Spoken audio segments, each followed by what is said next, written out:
Cellphone. Meow. Ano mo anak? Nagtatamo ko Meow. ako yung... Sige ba? Meow. Magkano yung mail ko sa kayon? Cat. Sige ba? Cat. Sige ba? Ay, anak ko yung ano, tumawag ako sa ano, sa financial consular. Yung sa para sa renewal ng medical ko.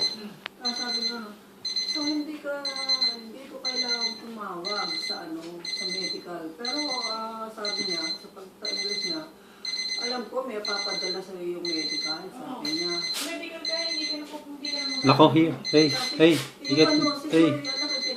Lian. Tapos, Lian. i-donate mo, yun siguro, sabi niya.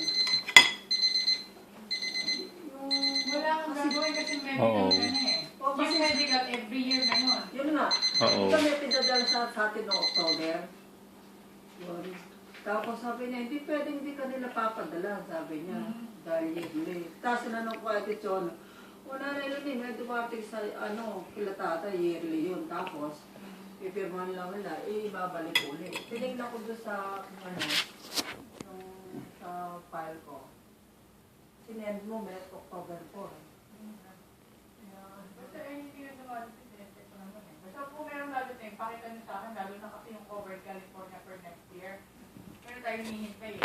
Yung mga mag-umpisa na sila magpadala nun eh. Pero like nung kay daddy, dapat may gadget eh. Kasi sasabihin ko anong dapat gawin.